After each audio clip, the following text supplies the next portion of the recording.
Kisah kita bermula di Menara Raja Iblis Balel, ruang bawah tanah terakhir. Sebuah ledakan dahsyat membelah langit malam, menghancurkan segalanya yang ada di jalurnya. Kekuatan benturan itu melempar dua prajurit tangguh ke udara. Pemuda berambut merah dan rekannya yang berambut gelap terhempas keras di tengah kepulan debu. Prajurit berambut merah itu tertawa lepas, berseru dengan penuh percaya diri bahwa ini adalah akhir dari segalanya. Ia menantang lawannya, sang pemburu terkuat umat manusia, yang dijuluki sang penguasa absolut dari 12 takhta suci. Pemburu berambut gelap itu menggertakkan gigi menahan perih, sementara musuhnya terus saja menyombongkan kekuatan luar biasa yang dimilikinya. Melalui satu pukulan dahsyat, sang musuh berambut merah berteriak bahwa seluruh kekuatan hebat itu kini akan menjadi miliknya seutuhnya. Pilar cahaya putih tiba-tiba meledak dari dalam tanah, menelan seluruh area itu dengan pancaran energi yang sangat menyilaukan. Tiba-tiba, seorang gadis berambut pirang muncul dengan ceria, menciptakan bola cahaya keemasan di tangannya. Sang penjahat menoleh kaget. Tak percaya masih ada yang mampu berdiri tegak. Ia tersenyum meremehkan, berpikir bahwa tanpa kehadiran pemburu, Chu Gon Hayek, seorang gadis manis sepertinya tidak akan bisa berbuat banyak. Gadis itu mengabaikan ejekannya. Dengan penuh tekad, ia memanggil kekuatannya, tabir keabadian, dan memusatkan seluruh energi murninya. Sebelum sang Raja Iblis bertindak, Chu Gon Hayek muncul kembali secara misterius di belakangnya, menghempaskan dua pedang kembarnya. Terkejut dan terhuyung menahan sakit, sang penjahat berbalik arah.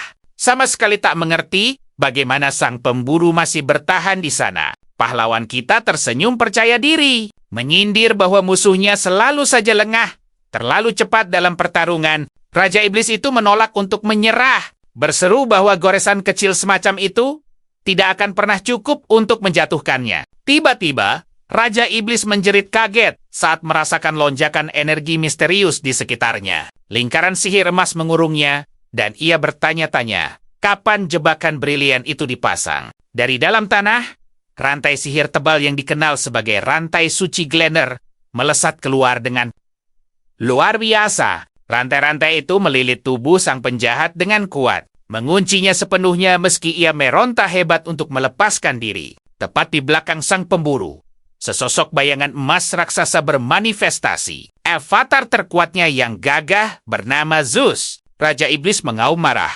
Tak terima manusia biasa berani menantangnya seperti ini. Dengan tenang sang pahlawan menjawab bahwa sebutan manusia biasa itu terdengar sedikit tidak sopan. Ia lalu tersenyum lebar dan mengingatkan musuhnya bahwa ia telah mengalahkannya 6 kali di masa lalu. Energi keemasan itu meledak dengan kekuatan penuh, menelan sang Raja Iblis yang berteriak kalah. Cahaya menyilaukan melesat dari puncak menara, menandai akhir dari pertarungan epik tersebut. Setelah konfrontasi usai, sang pemburu dengan sangat tenang mengeluarkan sebungkus rokok dari dalam saku bahunya. Ia menyalakannya dan membawanya ke bibir. Wajahnya terlihat begitu lega karena pertarungan panjang ini akhirnya selesai juga. Menatap wujud musuhnya yang telah tumbang, ia mengeluh ringan bahwa pria itu benar-benar merepotkan hingga saat-saat terakhir. Ia berbalik menatap Hai Yuni, memuji waktu pelindungnya yang luar biasa, dan bertanya mengapa gadis itu menyusulnya kemari. Dengan mata berkaca-kaca, ia berkata, kakak laki-lakinya pasti bisa menyelamatkan semua orang karena mereka sangat mempercayainya. Di tengah rekan-rekan mereka yang tumbang, ia menuntut penjelasan mengapa sang pahlawan tak melindungi mereka. Dengan penuh emosi, ia berteriak, mempertanyakan apakah ambisinya untuk mengalahkan sang Raja Iblis sendirian memang sebesar itu. Pemburu tangguh itu tetap diam, menyesap rokoknya perlahan tanpa menunjukkan emosi apapun di wajah tampannya. Kebenaran misteriusnya, ia telah menjalani hidup ini 13 kali. Dan dalam ke-13 regresi tersebut, hasil akhirnya selalu berupa kehancuran yang sama. Bahkan ketika mereka berhasil memukul mundur pasukan Raja Iblis dan menaklukkan Menara Babel, hasil akhirnya tak pernah berubah. Kehancuran itu datang belakangan, melalui perang yang meletus antara umat manusia baru, para pemburu, dan kaum lama demi menciptakan sebuah surga buatan. Beberapa pihak berambisi menyatukan seluruh kesadaran umat manusia menjadi satu entitas tunggal. Rencana gila ini didalangi oleh para pemburu yang kehilangan kendali atas kekuatan mereka. Banyak yang tersiksa oleh trauma pertempuran panjang, hingga harus diasingkan ke fasilitas rehabilitasi mental. Yang lainnya adalah pemburu dengan kemampuan avatar yang tak terkendali, memaksa mereka melarikan diri dari pemburu bayaran, pasangan pemburu veteran, bahkan anak-anak sekalipun. Pada akhirnya dunia indah yang dengan susah payah mereka selamatkan selalu berujung pada keruntuhan total. Kembali ke masa kini, sang pahlawan memadamkan rokoknya dengan jari. Pikirannya kini telah bulat dan sangat tegas.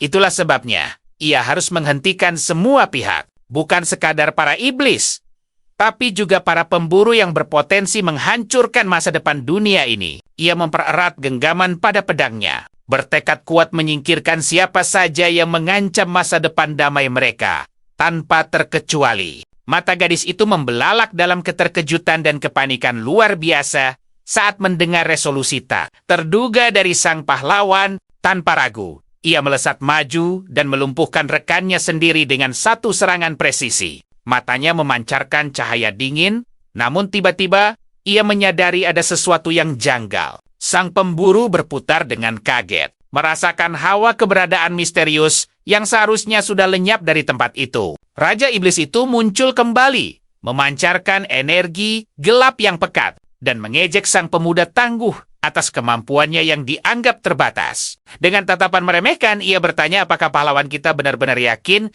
bisa menang semudah itu. Kita melihat kembali pertarungan dahsyat sebelumnya, di mana sang pemburu menghadapi musuh yang sama. Sebuah serangan gelap yang sangat kuat diluncurkan ke arahnya, membelah udara dengan kecepatan luar biasa yang memukau. Pahlawan kita terpaku sejenak, benar-benar terkejut oleh kecepatan serangan tak kasat mata yang siap menghantamnya. Namun ia terkena hantaman telak, tertembus oleh kekuatan dahsyat dari serangan sang Raja Iblis. Terluka sangat parah, sang pemburu terbatuk hebat, menandai kekalahannya yang ketujuh kali berturut-turut. Sang penjahat mengejeknya tanpa ampun, sementara pahlawan kita berpikir keras. Menyingkirkan para pemburu lebih dulu pun ternyata berujung pada takdir kelam yang sama. Ia bertanya-tanya dalam hati, apakah daya serangnya kurang kuat karena ia merelakan berkah suci di lantai 65? Pahlawan kita menyesali ketiadaan wujud avatar yang lebih tangguh. Sementara sang iblis kebingungan melihatnya mengetahui tentang pusaka-pusaka rahasia. Meski telah tumbang, sang pemburu menyeringai ceria. Ia menegaskan bahwa ia sudah pernah mengalahkannya 6 kali, memberi isyarat akan rahasia besarnya. Dengan begitu perjalanannya yang ke-7 pun harus terhenti dan ia kalah lagi. Iblis itu merasa pertarungan ini sungguh sangat menghibur hingga detik-detik terakhir. Namun sang iblis berseru bahwa omong kosong ini sudah cukup, bersiap melepaskan serangan penutup. Sang pahlawan muda hanya bisa tersenyum menerima takdirnya. Tubuhnya penuh luka tanpa sisa tenaga untuk melawan. Lewat senyum yang lelah, pahlawan menawan kita berkata, ia sudah muak dan akan mengakhiri semuanya. Sesuai keinginan musuhnya, tangannya mulai memancarkan cahaya energi merah menyala, menandakan sebuah aksi nekat yang terakhir dan paling menentukan. Ia berteriak lantang akan melenyapkan para Raja Iblis dan juga para pemburu nakal. Sangat berharap siklus regresi terkutuk ini akan segera berakhir. Adegan pun berpindah ke awal tahun yang baru di dimensi waktu berbeda. Tepat di tengah kota, sang iblis muncul, memerintahkan para makhluk mengerikan untuk menelan semuanya dalam pusaran teror. Ia berkoar bahwa para iblis akan membawa kehancuran total pada dimensi ini. Dan umat manusia akan tertunduk kalah sambil memohon ampunan. Di jalanan kota yang sibuk, orang-orang menatap ke langit dengan penuh kepanikan. Sama sekali tidak memahami ancaman misterius yang baru saja turun. Dari luar angkasa, pilar cahaya raksasa menghantam bumi dengan begitu dahsyat. Sebuah peristiwa luar biasa yang akan mengubah takdir seluruh dunia. Tepat dari titik jatuhnya pilar cahaya tersebut, 2.888 dungeon misterius langsung menyebar ke seluruh penjuru dunia. Dan dari kedalaman labirin itu, kawanan monster yang tiada habisnya mulai tumpah ruah, menginvasi dunia manusia dengan kekuatan yang sangat luar biasa. Para tentara segera mengambil posisi tempur. Tapi salah satu dari mereka gemetar ketakutan. Rekannya pun mendengus dan berkata, Tidak ada yang perlu ditakutkan di sini.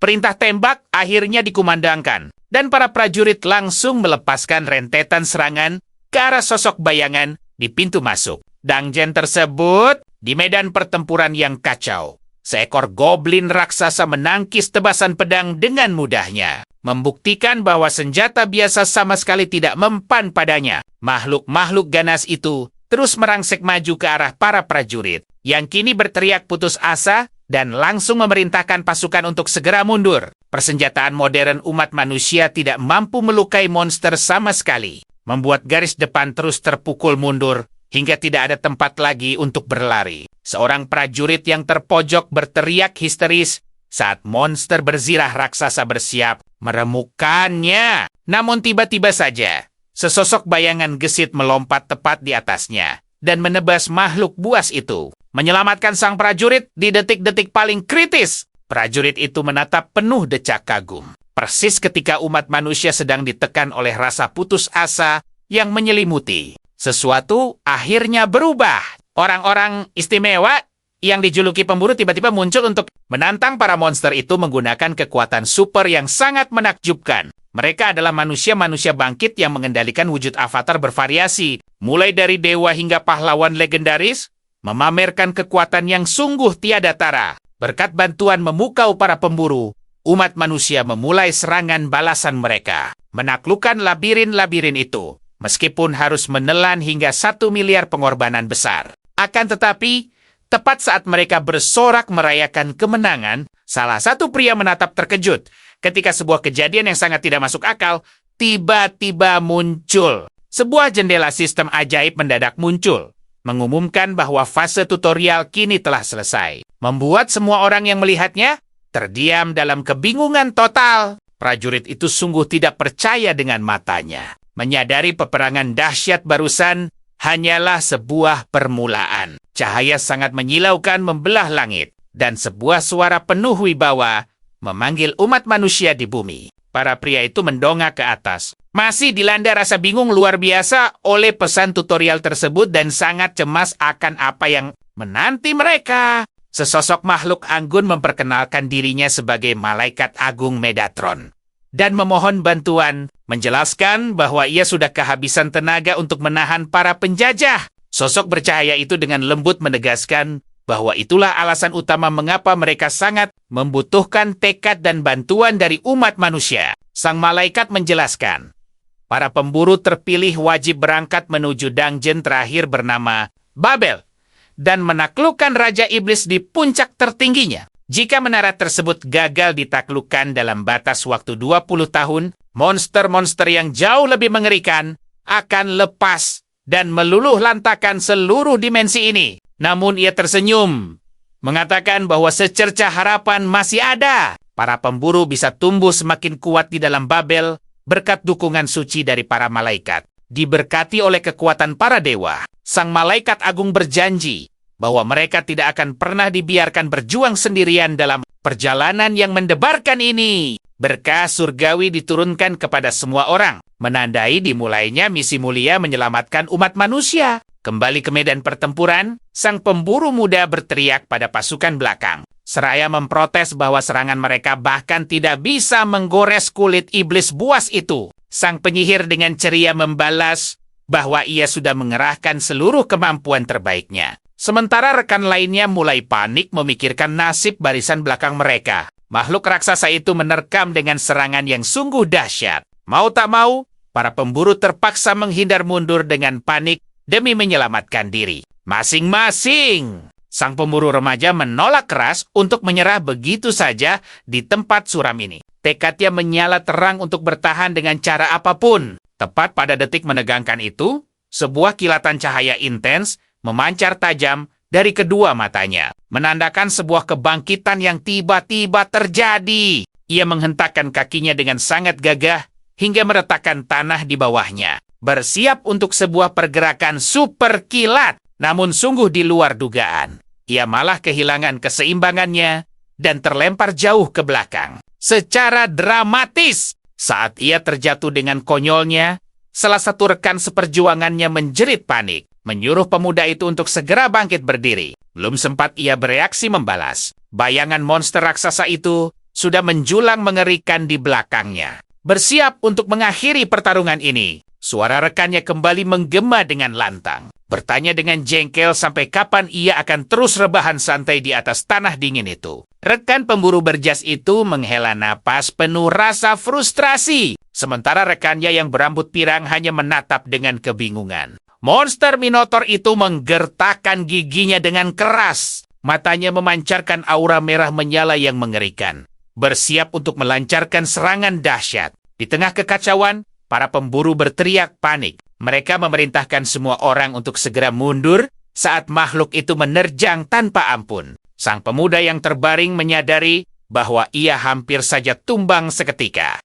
Siapa sangka ini adalah regresi yang ke-13 kalinya. Tak jauh dari sana, salah satu rekannya terkapar tak berdaya. Ia menjadi korban dari serangan monster yang begitu luar biasa. Ia bangkit dan diam-diam berterima kasih pada rekannya yang telah tumbang. Berkat pengalihan itu, ia berhasil selamat dari amukan sang monster. Ia memanggil pengamat avatarnya dan menyuruhnya menganalisis situasi. Tepat pada saat yang sama, pasukan bantuan akhirnya tiba sambil memohon maaf atas keterlambatan mereka. Ia mengawasi mereka mendekat. Tim bantuan itu bergegas maju, mengabarkan bahwa 2 rekan mereka telah tumbang di medan pertempuran. Seseorang bertanya dengan tajam apa yang sedang pemuda itu lakukan. Namun rekannya sama sekali tak mengindahkannya. Namun, seorang gadis dari kelompok itu menatapnya dengan sangat lekat. Hatinya berdesir, menebak apakah pemuda ini adalah kakak laki-lakinya. Ia menjawab santai dengan mengeluarkan sebungkus rokok usang. Satu kata darinya sudah cukup untuk memastikan kecurigaan sang gadis. Di tengah kekacauan itu, ia memantik rokoknya dengan sangat tenang. Nyala api kecil sesaat menerangi wajahnya yang penuh teka-teki. Sambil menghembuskan asap, ia merasa ini adalah momen terbaik setelah regresi. Matanya menatap layar hologram, membaca cepat seluruh informasi dari avatarnya. Layar itu menunjukkan status bos kelas E.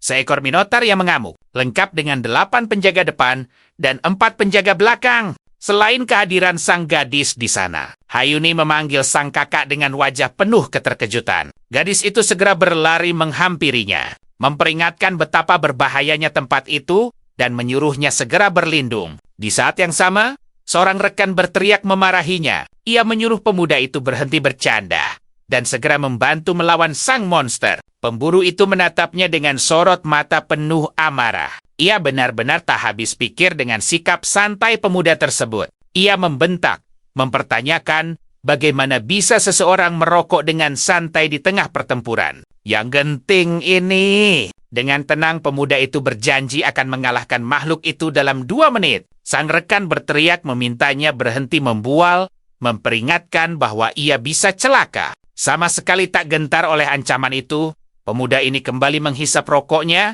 dengan begitu santai. Dengan ketenangan luar biasa, ia melangkah maju menuju pertempuran. Mengabaikan adiknya yang bertanya dengan panik kemana ia akan pergi. Sang gadis memohon agar ia tak melangkah maju. Ia berteriak histeris, memperingatkan bahwa riwayatnya akan tamat jika ia nekat maju sendirian. Ia berhadapan dengan makhluk raksasa itu. Sadar bahwa kecepatannya tertinggal jauh, kini hanya tersisa satu jalan keluar baginya. Sambil menyeringai percaya diri, ia memutuskan untuk menebak setiap serangan si monster. Makhluk itu mengaum marah menahan rasa sakit.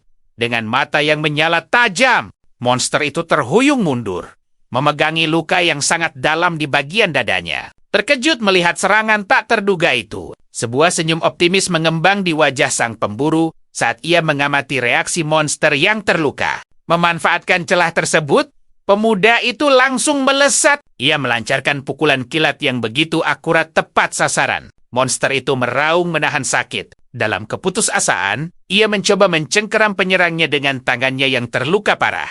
Sang pemburu justru tertawa penuh semangat. Ia merasa pertarungan ini akhirnya mulai terasa jauh lebih menarik. Ia menghindar dan membalas dengan sangat lincah.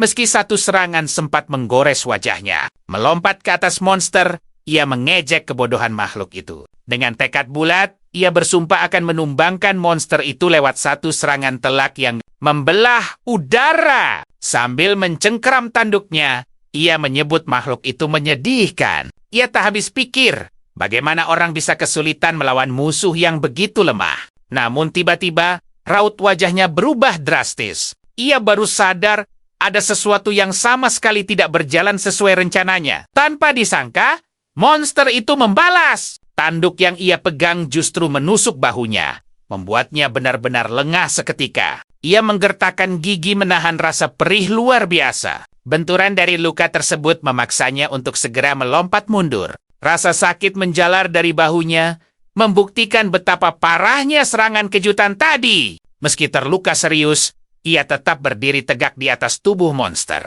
Namun seketika, mata makhluk itu kembali menyala merah. Tangan rendahnya menjadi pertanda buruk bahwa ia belum sepenuhnya takluk. Teman-temannya hanya bisa menyaksikan dengan perasaan ngeri yang luar biasa. Sang gadis meneriakkan namanya dengan histeris. Sementara pemburu lainnya terperangah tak percaya melihat Minotaur itu masih bertahan. Pemuda itu menyadari dengan penuh frustrasi bahwa kekuatannya belum cukup untuk mengakhiri pertarungan. Kilatan mata merah monster itu memastikan mimpi buruk ini berlanjut. Diiringi raungan amarah terakhir, Minotaur itu menerjang maju. Ia melepaskan satu serangan keputusasaan yang begitu dahsyat. Sang pemuda menyuruh makhluk itu berhenti melawan. Ia berjanji akan segera mengirim monster itu menyusul teman-temannya ke alam hampa. Lewat satu tebasan pamungkas, ia berhasil menghempaskan sang monster, membiarkannya mengeluarkan raungan penderitaan untuk yang terakhir kalinya. Layar sistem tiba-tiba mengumumkan bahwa pemburu Chu berhasil memberikan serangan penentu. Momen epik itu membuat seluruh rekannya membeku dalam keterkejutan. Layar sistem berkedip terang. Hasil penyerbuan menunjukkan kontribusinya mencapai 82%. 3 hadiah luar biasa menantinya. Sebuah gelar koin Kilian dan tanduk sakti. Namun, pemuda itu hanya menatap lututnya yang cedera parah. Mendesak kesal dengan kondisinya saat ini. Rasa sakit yang luar biasa membuatnya terjatuh. Rekannya berlari panik mempertanyakan keadaannya. Sambil meringis menahan perih, pemuda itu menoleh perlahan dengan wajah pucat pasi. Di atas tanah yang dingin, rekannya menatap nanar. Ia baru menyadari lutut sang pemburu telah hancur tak bersisa. Dengan cemas ia mendekapnya. Menyadari sihir penyembuh biasa takkan berguna. "Bicaralah padaku!" teriaknya putus asa. Di tengah rasa sakit, pemuda itu tertawa getir dalam hati. Benar-benar cara memalukan untuk pamer batinnya. Tiba-tiba, sang adik, Hayuni, menerobos maju dengan panik. Ia mengaktifkan kekuatan penyembuhnya, memancarkan cahaya hijau terang dari kedua tangannya untuk menyelamatkan sang kakak. Bunga penyembuh mekar dengan anggunnya. Kemampuan langka itu menyelimuti lutut yang hancur dengan aura hijau yang menenangkan. Namun saat cahaya memudar, keajaiban itu seolah tak membuahkan hasil. Lukanya tetap terlihat parah. Sang gadis menangis memohon agar kakaknya tak memaksakan diri. "Apa yang harus kukatakan pada panti asuhan jika terjadi sesuatu padamu?" Isaknya, tangisannya semakin menjadi, memohonnya untuk sadar. Bersamaan dengan itu, setetes air mata mengalir di wajah sang pemburu. "Keajaiban terjadi!" Jari jemarinya berkedut pelan, memberikan secercah harapan bahwa ia masih sadar. Ia bangkit mengagetkan sang gadis. Dengan nada jahil ia menggoda, "Kau lebih memikirkan orang lain daripada aku ya?" Gadis itu terpaku. Ingatannya kembali utuh. Benar.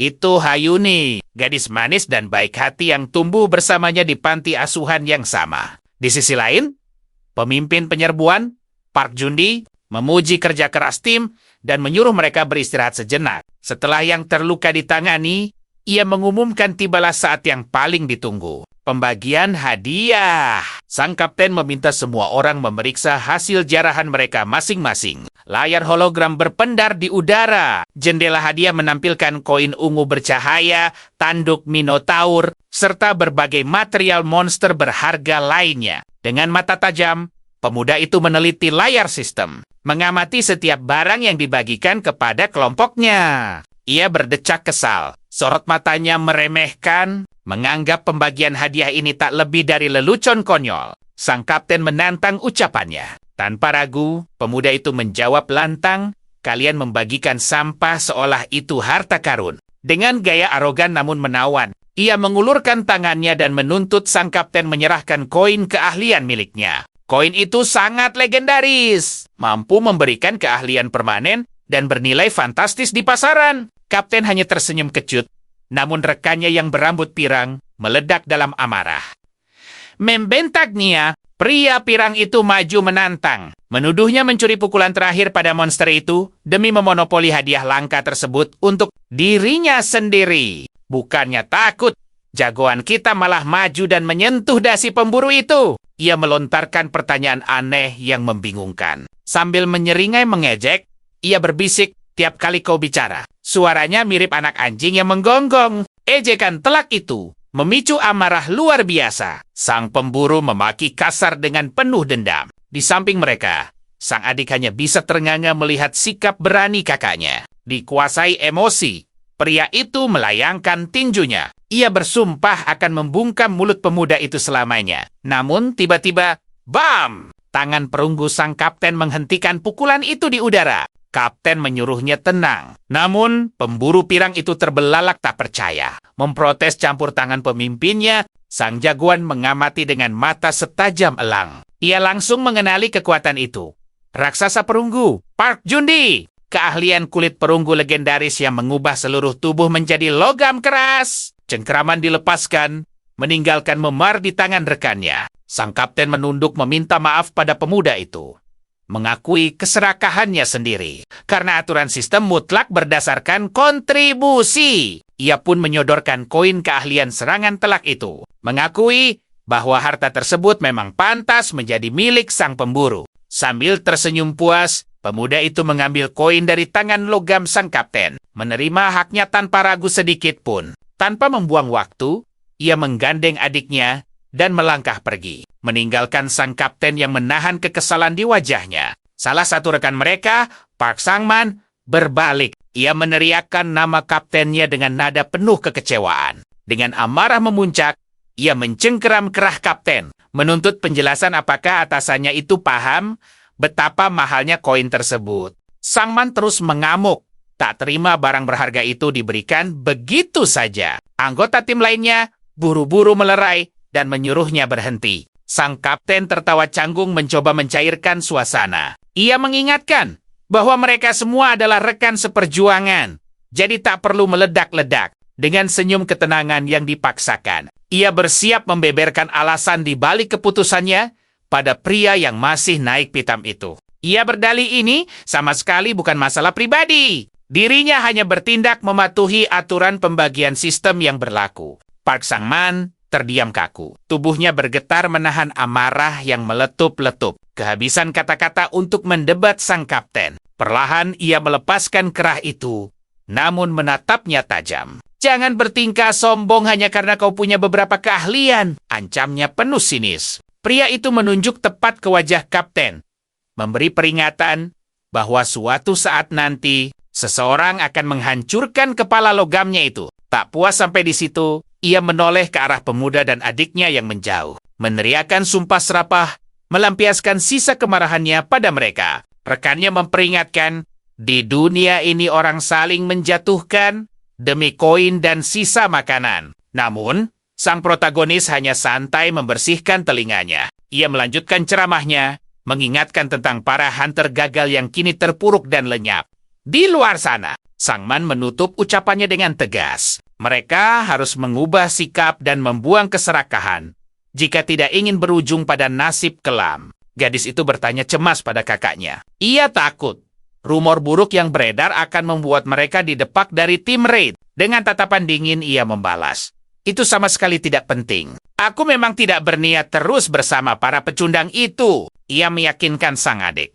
Hanya kita berdua saja sudah lebih dari cukup. Pernyataan tiba-tiba itu sontak membuat adiknya kebingungan. Gadis itu menghela napas panjang, bergumam bahwa kakaknya mulai mengada-ada lagi. Sambil melihatnya mengeluarkan sebuah pemantik, ia menyalakan rokoknya dengan tenang, lalu menghembuskan asapnya perlahan di tengah kesunyian. Mengesampingkan hal lain, sang gadis bertanya apakah ia merokok. Ia sangat terkejut karena baru mengetahui rahasia kecil kakaknya itu. Hunter muda itu hanya menyunggingkan senyum tipis nan penuh teka-teki di bibirnya sembari terus menikmati hisapan rokoknya. Dengan tatapan puas, ia mengusap lembut kepala adiknya. Ia berucap bahwa adiknya akan selalu menggemaskan. Bahkan, jika ia harus mengulang waktu hingga 10 kali. Gadis itu terkejut dan tergagap memanggilnya Kak. Dengan gugup ia bertanya apa maksud ucapan aneh itu. Namun sang kakak hanya memalingkan wajah, tenggelam dalam pikirannya. Pikirannya seketika terlempar pada kepingan memori masa lalu yang menyakitkan. Sebuah bayangan kelam dari masa lalu kini kembali menghantuinya. Di medan perang yang hancur lebur, ia memeluk erat tubuh adiknya yang terluka parah.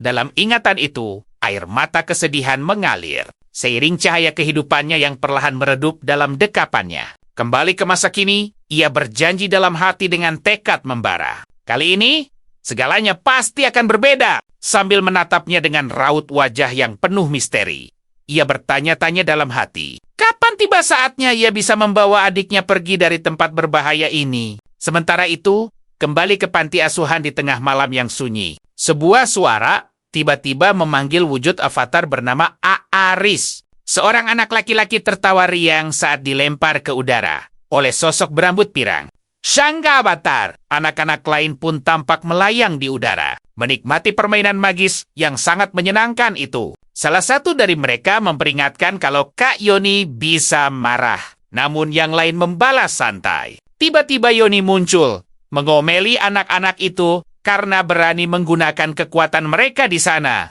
Seorang anak laki-laki meledeknya sebagai penyihir. Anak yang melayang itu menyahut dengan seringai usil, menantang siapa yang sebenarnya sedang dia sebut penyihir. Merasa jengkel, Yoni mengepalkan tangannya ke udara dan berteriak protes bahwa usianya masih 19 tahun. Bersiap untuk menceramahi mereka habis-habisan. Ia berlari kencang menuju sebuah pintu berpapan nama. Namun, langkahnya terhenti seketika saat mendengar suara seseorang yang memintanya untuk menunggu sebentar. Papan nama di pintu itu mempertegas semuanya. Ini adalah kamar Ganhayak, kakak laki-laki yang sangat ia sayangi. Sementara itu di dalam kamar, pemuda tersebut memanggil jendela statusnya untuk memantau kondisi saat ini. Layar menampilkan penalti jiwa yang terkuras, membuatnya merasa sangat kelelahan dan diselimuti bayang pesimis. Ia merasa telah mencapai batas ambang kemanusiaannya. Dengan tatapan penuh tekad, ia menyadari bahwa ini mungkin regresi terakhirnya. Karena alasan krusial itulah,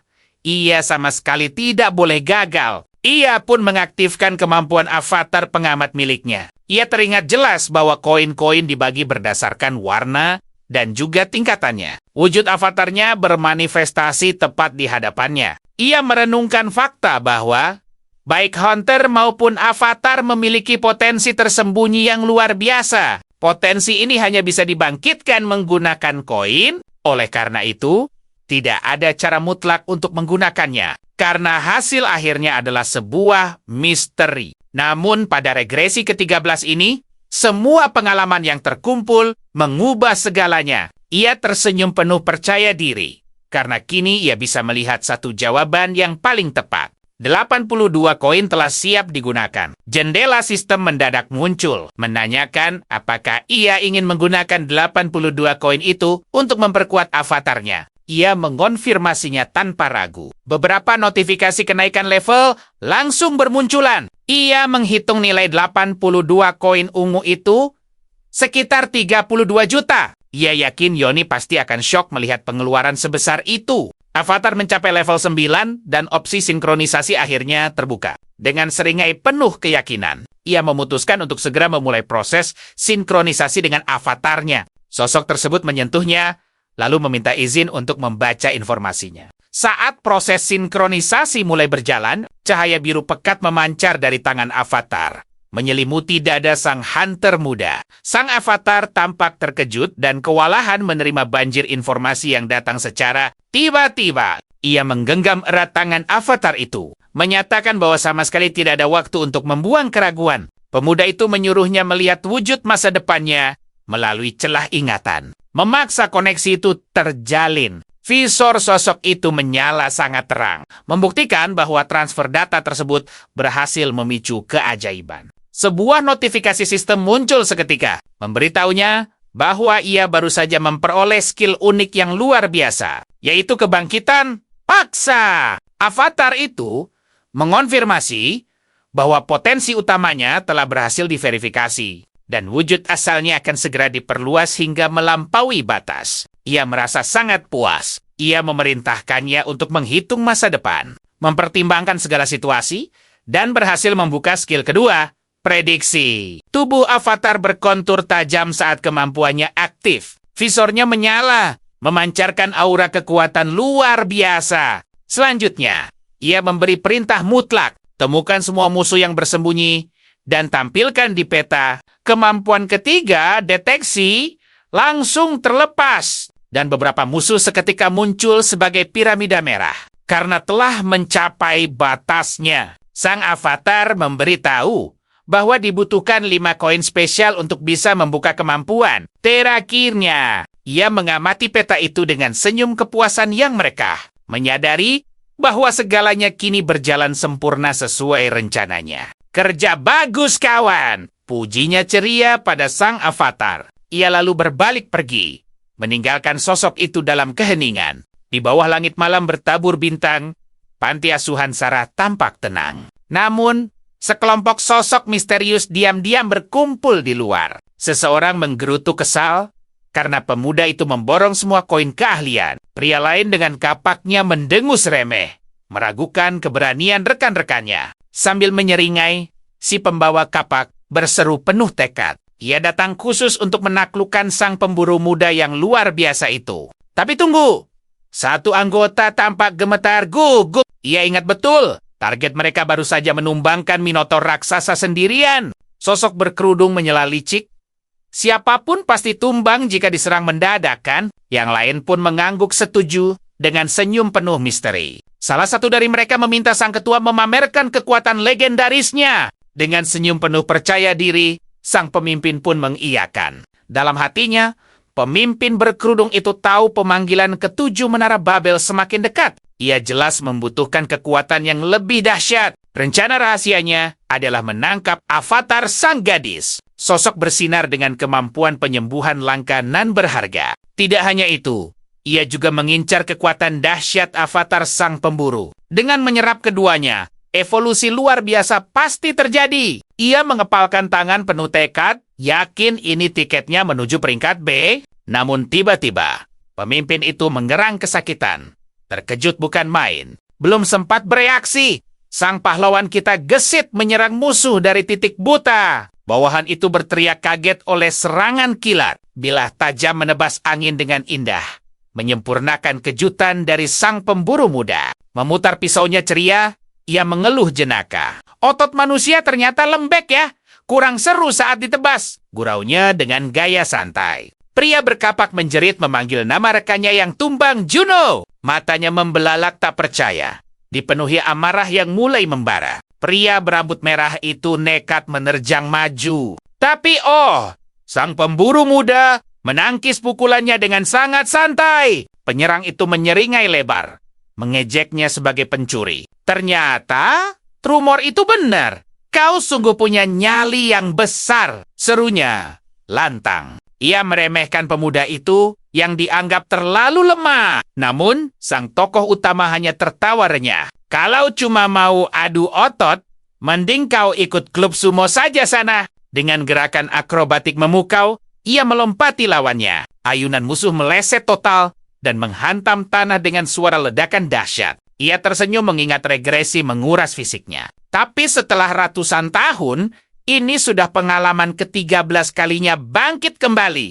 Tentu saja, meski fisiknya melemah, insting emas bertarungnya takkan pernah hilang. Lenyap, tiba-tiba saja, si pria berkapak menjerit nyaring. Tanpa ampun, ia telah menjadi mangsa empuk serangan kilat berikutnya. Pemburu muda kita mendaratkan pukulan telak dari belakang, mengejutkan lawannya. Presisi dan teknik mahakarya dari kehidupan lalunya benar-benar tak tertandingi. Insting tajamnya membaca situasi dengan sempurna. Ia sukses memprediksi arah serangan dua musuh berikutnya. Pisau andalan sudah bersiap di genggaman. Ia memasang kuda-kuda elegan, menyambut tantangan yang berlari ke arahnya. Dengan kelincahan bagai angin, ia bermanuver di antara dua penyerang, mengunci pergerakan mereka di udara. Insting bertarungnya sungguh luar biasa. Satu pukulan presisi membuat musuhnya berteriak nyaring dan terhempas. Penyerang terakhir menatapnya horor, tak percaya berhadapan dengan monster sesungguhnya. Pemuda ceria ini yakin menang dalam duel 1 lawan 1. Dari jauh, sang pemimpin berkerudung mendecak kesal melihat kekuatan targetnya. Tiba-tiba pria berambut merah melangkah maju dengan gagah. Ia memohon izin pada kaptennya untuk mengurus lawan tangguh ini. Dengan teriakan semangat, ia memanggil avatarnya. Muncullah makhluk misterius menyeramkan bernama Anggolan. Monster laba-laba raksasa terwujud secara dramatis di belakangnya. Matanya menyala penuh ancaman, memamerkan tubuh kekar dan taring tajam yang menakutkan. Pemuda itu menggertakkan gigi dengan mata berbinar tegang. Ini sama sekali bukan sekadar avatar, melainkan monster sungguhan yang menantang. Sang pemanggil berseru memerintahkan monsternya meremukkan lawan.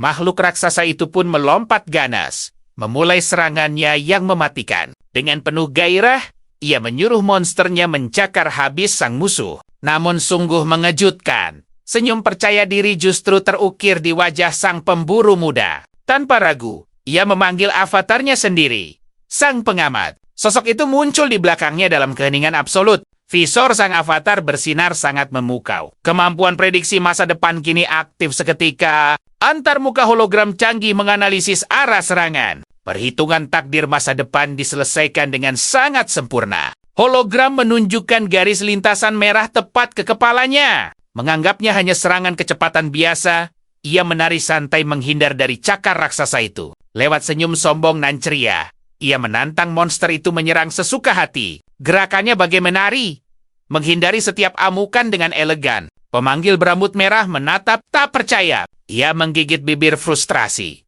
Emosinya meluap melihat kelincahan pemuda itu. Memanfaatkan kekuatan prediksi avatarnya, sang pemuda melihat celah sempurna. Tanpa ragu sedikit pun, ia melesat maju menyerbu sang monster raksasa. Bilahnya menembus kulit tebal monster hingga memancarkan energi gelap. Ia mendarat mulus tanpa goresan, tersenyum puas layaknya pahlawan sejati. Dari kehauan, pria berkapak berteriak histeris. Itu sama sekali mustahil. Ia benar-benar terpanah melihat kecepatan pemuda yang luar biasa. Tapi dalam sekejap kedipan mata, tokoh utama kita sudah berada di depannya. Ia melepaskan serangan pisau presisi nan memukau. Penyerang itu menjerit kaget tak berdaya. Ia sama sekali tak mampu merespons tarian serangan sang pemburu yang secepat kilat. Monster mengerikan itu meraung sebelum lenyap. Sang majikan bergumam heran. Untuk apa pemuda itu ada di sini? Sosok berjubah yang memimpin kelompok itu bertanya santai. Apakah dia sungguh ingin tahu? Jawabannya sederhana. Tujuannya sama persis dengan mereka. Serangan dilancarkan tanpa ragu. Tapi sang karakter utama menangkisnya dengan mudah. Tatapannya menajam, menuduh sosok itu sebagai penjahat keji. Merasa kesal, sang pemimpin mundur sejenak. Dia sangat terkejut melihat kekuatan tak terduga dari targetnya. Dengan lincah pemuda itu menghindari setiap serangan. Sosok berjubah berseru. Waktu mengobrol sudah habis. Saatnya mengakhiri pertarungan seru ini. Namun, gerakannya terhenti seketika. Dia baru sadar ada satu benda penting yang lenyap dari sabuknya. Saat dia panik mencari, sang pemuda tersenyum penuh kemenangan. Mencari ini, tanyanya sambil memutar pistol, membuat lawannya terbelalak kaget. Pahlawan kita menatap heran, mempertanyakan mengapa senjata yang tidak mempan pada monster masih saja beredar luas. Sang pemimpin mengumpat kesal. Tiba-tiba, salah satu anak buahnya menjerit terkena tembakan. Tanpa pikir panjang, dia meneriakkan perintah mundur. Ting, notifikasi sistem menyala. Mengaktifkan kemampuannya. Dia menembak tajam ke arah kelompok yang lari kocar-kacir itu. Jeritan kembali terdengar saat tembakan akurat sang pemuda mengenai sasaran. Satu persatu dari mereka tumbang, tak mampu menghindari bidikannya. Dengan langkah santai namun tegas, dia berjalan di antara mereka. Tiba-tiba, dia menginjak punggung sang pemimpin, bertanya sinis apa rencananya. Sang pemuda mendengus geli, menyebut akting pura-pura pingsan, lawannya sungguh payah dan sangat. mudah untuk ditebak. Tertangkap basah, pemimpin itu menggerutu kesal. Dia tertahan, dan sama sekali tak berdaya di bawah pijakan sang pahlawan. Dor, pelatuk ditarik tanpa keraguan. Dengan tatapan menusuk, dia berbisik bahwa pria itu seharusnya mengalahkannya saat masih ada kesempatan. Akhirnya, identitas aslinya terbongkar. Dia adalah Park Jun-dae, sang raksasa perunggu, pengguna kemampuan elemen perunggu yang sangat ditakuti. Sang pemuda langsung menuduhnya berencana menyingkirkan dirinya dan Yoni, lalu menimpalkan semua kesalahan pada si pria botak. Jun-dae membantah dengan sangat gugup. Namun, moncong pistol yang menempel dingin di pelipisnya membuat ketakutannya semakin memuncak, tak terkendali. Dengan nada bercanda yang mengintimidasi, pemuda itu bertanya apakah mata Jun-dae juga terbuat dari perunggu. Pria itu langsung memohon ampun. Menghehutkan, karakter utama kita ternyata tahu segalanya tentang organisasi rahasia raksasa dan menyebut Jun-dae hanyalah anggota tingkat rendah di sana. Jun-dae terbelalak tak percaya. Dari mana dia tahu rahasia besar itu? Lewat tatapan tajamnya, sang pemuda menitipkan pesan untuk organisasinya. Pesannya sangat jelas. Para pengkhianat yang menjual kehormatan demi hadiah akan bernasib tragis karena sang penyelamat sangat membenci mereka. Pemimpin itu sungguh kebingungan mendengarnya. Sang pemuda tersenyum miring. Bertanya apakah hanya itu saja reaksi yang bisa dia berikan. Tanpa diduga, sebuah serangan mendadak menghantam karakter utama dari titik buta, membuatnya merintih menahan rasa sakit. Tubuhnya terpental keras, sementara sang musuh mengerang tak berdaya. Pemuda itu bangkit dengan wajah lebam, lalu menyalakan rokoknya dengan tenang. Sang pemimpin masih terkapar di tanah. Dia mengerang kesakitan luar biasa.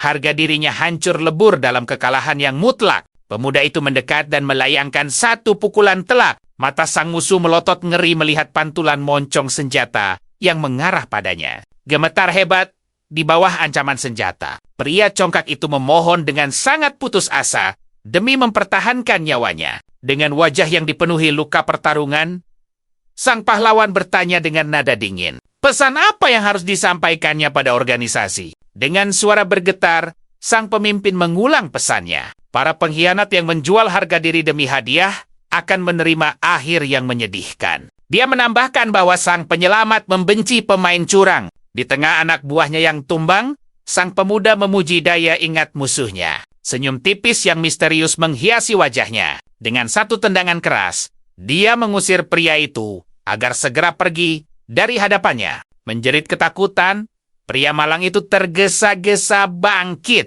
Dia menarik tudungnya rapat-rapat saat berlari sekuat tenaga untuk menyelamatkan diri. Sosoknya menghilang, ditelan kegelapan malam. Sementara sang pemuda hanya memperhatikannya pergi, sambil menghembuskan asap rokoknya dengan penuh gaya. Ting! Sebuah layar sistem muncul, menginformasikan keberhasilannya, menaklukkan komplotan penjahat yang paling berbahaya di wilayah tersebut. Tak lama berselang, jendela notifikasi kedua muncul bercahaya. Pencapaian epik bernama Duel of Souls akhirnya berhasil diselesaikan dengan sempurna. Gelar langka duelis ujung bahaya kini menjadi miliknya. Sambil menatap kota, ingatan melesat ke masa lalu di sebuah ruang bawah tanah. Bam! Salah satu monster raksasa terkena hantaman luar biasa. Mengaum kesakitan sebelum akhirnya ambruk ke tanah. Tanpa daya, sang pemuda bersorak ceria atas serangan sempurnanya sambil memutar kapak. Tersisa satu ras orc yang gemetar hebat di antara teman-temannya. Dengan wajah pucat pasi, monster itu menjerit menyerah. Ia berjanji sepenuh hati, tidak akan pernah berani mengganggu manusia lagi. Sang pemburu muda mengetuk pelindungnya, berpura-pura berpikir keras. Dia setuju melepaskannya, tapi monster itu harus bisa menjawab satu tebakannya. Orc itu tampak menghela napas lega. Sambil menyeringai jahil, pahlawan kita bertanya, benda apa yang merah seperti roket dan meledak? Makhluk itu benar-benar kebingungan. Ia menggaruk kepalanya. Sama sekali tidak memahami apa makna di balik pertanyaan teka-teki yang aneh itu. Tanpa menunggu jawaban, sang pemuda mengaktifkan jurus serangan pamungkasnya, lalu menebas ke depan tanpa ada sedikit pun keraguan. Jawabannya adalah Kepala ork, teriaknya sambil tertawa puas. Bersamaan dengan itu, notifikasi sistem memastikan seluruh pasukan monster telah berhasil dibersihkan. Dia berdiri kokoh di tengah kekacauan, dikelilingi banyak panel sistem yang melayang. Temannya menatap tak percaya, lalu bertanya apakah aksinya tadi tidak terlalu berlebihan. Pemuda itu membalas tenang. Takdir mereka memang harus usai. Sang gadis pasti akan segera terbiasa saat 1 tahun berlalu. Avatarnya pun muncul. Pemuda itu memeriksa hadiah yang ia dapat, yaitu 5 koin biru laut. Tanpa ragu, ia memicu kebangkitan paksa dan membuka mata batin. Jendela sistem memberitahukan bahwa kemampuan puncak sang pengamat kini telah berhasil terbuka. Wujudnya mulai berubah drastis. Bagian pelindung matanya kini menampilkan sebuah mata bercahaya. Pertanda kekuatan baru telah bangkit dengan sempurna. Simbol mata baru itu memancarkan kilau cahaya biru yang begitu pekat. Kekuatan dahsyat ini kini sudah beroperasi secara penuh. Dalam ingatannya, pemburu muda itu bergumam bahwa persiapannya kini sudah benar-benar matang. Bersama avatar setia yang terus mendampinginya, sang gadis menghampirinya dengan ceria. Karena semua benda penting telah terkumpul, mereka akhirnya bisa segera pulang menuju akademi. Namun, sang protagonis terdiam membisu sejenak. Raut wajahnya tiba-tiba berubah menjadi sangat serius dan penuh kemisteriusan. Ia akhirnya bersuara. Berkata mereka tidak bisa pulang untuk sementara waktu. Sang gadis kebingungan, hingga sebuah lingkaran sihir merah tiba-tiba menyala di bawah kakinya. Ia bertanya apakah gadis itu menyadari ada beban berlebih hari ini. Cahaya semakin menyilaukan, dan gadis itu pun sadar, lalu meneriakkan nama kakaknya dengan panik. Menatap tajam sang adik, pemuda itu membenarkan semua firasat dan kecurigaannya secara langsung. Di seluruh penjuru kota, banyak orang ikut terperangkap dalam lingkaran serupa. Inilah fenomena pemanggilan agung dari Menara Babel. Dalam waktu yang tak terduga, sang Raja Iblis Babel memilih para petarung bangkit, lalu menarik mereka paksa ke dalam menaranya. Terdengar jeritan panik seorang pria yang menolak pergi. Mereka yang berhasil melewati peristiwa ini biasanya dikenal sebagai manusia O. Di tempat lain, sebuah tangan menggapai bola bercahaya, suara misterius menggema, menyebut ini pemanggilan ke-7. Sosok bersayap malaikat lalu menjelaskan bahwa semua pemburu berpotensi telah dikumpulkan. Sang malaikat agung menyatukan kedua tangannya untuk berdoa. Ia menyatakan dengan tegas bahwa momen ini adalah harapan terakhir mereka. Sesosok malaikat lain perlahan mendekat, mencoba menenangkan hati sang malaikat agung tersebut. Sosok suci bernama Isel itu berjanji, ia akan melatih umat manusia agar berubah menjadi senjata terkuat di dunia. Sang malaikat agung mengandalkannya penuh. Namun jauh di lubuk hatinya, ia merasakan dejavu yang sangat aneh saat terus menatap bola cahaya itu. Kembali ke lingkaran sihir, cahaya merah kini menyelimuti tubuh pemburu muda itu seutuhnya. Kilas balik memorinya pun berakhir di sini.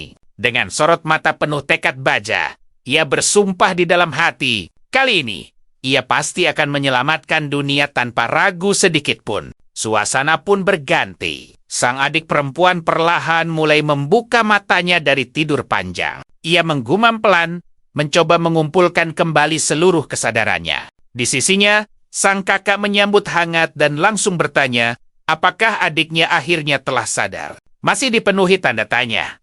Gadis muda itu mengedarkan pandangan lalu bertanya posisi mereka. Kakaknya menjawab tenang, mereka kini berada di dalam Menara Babel. Beberapa orang lain juga mulai bangkit. Seorang pria plontos menatap tajam para pendatang baru itu dengan pandangan yang sangat penuh. Peritunggan. Di dekatnya, seorang petarung berkalung manik-manik ikut mengamati situasi dengan sangat santai. Namun, ketegangan di udara terasa begitu memuncak. Ada juga seorang pria yang menangis, memohon agar dipulangkan. Melihat itu, sang pemburu muda berbisik pada adiknya bahwa suasana di sini terasa sangat tidak bersahabat. Sang gadis memandang sekitar dengan saksama. Ia bingung mempertanyakan jumlah orang di sana. Padahal, ritual pemanggilan agung ini seharusnya berskala sangat besar. Ia kembali menatap seluruh kerumunan dan menyadari bahwa jumlah manusia di ruangan itu bahkan tidak mencapai 500 orang. Pemuda itu santai menjelaskan bahwa peserta lain pasti disebar ke sektor berbeda, membuat sang adik masih merasa kebingungan. Pemburu tangguh itu merinci bahwa Menara Babel terbagi ke dalam berbagai lantai. Semakin tinggi tingkatannya, maka jumlah sektornya pun akan semakin sedikit. Sang adik bertanya, apa rencana mereka selanjutnya? Kakaknya tersenyum, lalu menjawab bahwa penjelasan permainan pasti akan datang dalam waktu dekat. Pemuda itu bergumam, waktunya sudah pas. Sang gadis menatapnya tak paham melihat ketenangan absolut kakaknya. Tiba-tiba, cahaya menyilaukan meledak di kerumunan, memicu jeritan histeris. Sebuah bayangan iblis melayang, menyambut kedatangan seluruh manusia dengan angkuh ke panggung agung Menara Babel. Ia menyebut namanya Kristi, sang pelayan setia Raja Iblis. Seraya tertawa remeh melihat kebingungan total para manusia di sana. Di kerumunan, seorang pria tersentak kaget dengan wajah syok dan gemetar ketakutan. Menyadari pesonanya sebagai iblis sejati, Kristi berkata, lantang, ia akan menjelaskan aturan lantai pertama pada manusia awam ini. Sambil mengangkat satu jari, ia bersiap mengumumkan aturan perdana dari ujian menegangkan ini. Layar hologram terang mendadak muncul untuk semua orang, memberitahukan bahwa manusia akan mendapat peringkat murni berdasarkan performanya. Aturan poinnya sangat rinci. Mengalahkan monster memberimu 10 hingga 300 poin. Sedangkan menaklukkan ruang bawah tanah akan dihadiahi 1000 poin penuh. Kristi menginfokan, pasca 3 minggu dari 200 manusia di sana, peserta yang gagal menembus urutan 50 teratas, memamerkan senyum licik dan mata menyala tajam. Ia pun mendeklarasikan akan segera menyingkirkan semua peserta malang yang terbukti gagal. Merasa harga dirinya terinjak, seorang pria menunjuk sang iblis penuh amarah, memintanya untuk tidak meremehkan manusia. Dengan gagah berani, ia menantangnya, berseru bahwa ada banyak pemburu hebat di sini dan mempertanyakan siapa yang sebenarnya akan dikalahkan nanti. Kristi menyeringai penuh ejekan. Ia lalu memperingatkan, jika mereka masih terus melanjutkan kesombongannya, ia pasti akan langsung menghancurkan mereka. Hanya dengan satu jentikan jari yang begitu santai. Kilauan energi berwarna ungu gelap tiba-tiba meledak dari telapak tangannya. Energi dahsyat itu menghantamnya secara telak, membuatnya berteriak keras saat tubuhnya seketika tertembus cahaya misterius. Orang-orang di kerumunan menjerit dalam ketakutan murni. Panik menyaksikan eliminasi instan yang sangat mengejutkan tersebut. Tokoh utama kita menatap dingin. Dia tahu makhluk itu adalah salah satu dari 4 Raja Langit, komandan kedua pasukan iblis. Iblis itu melayang dengan aura berderak, berucap bahwa sudah lama mereka tidak berjumpa. Matanya menyala tajam, memperkenalkan dirinya kembali sebagai Kristi, sang langit yang bercahaya. Tubuh pria itu bergetar hebat, memuntahkan koin-koin bercahaya terang sebelum akhirnya dia tumbang. Takbir Daja! Seorang pemburu di dekatnya berlutut, memungut salah satu koin itu, lalu menatapnya dengan rasa tidak percaya.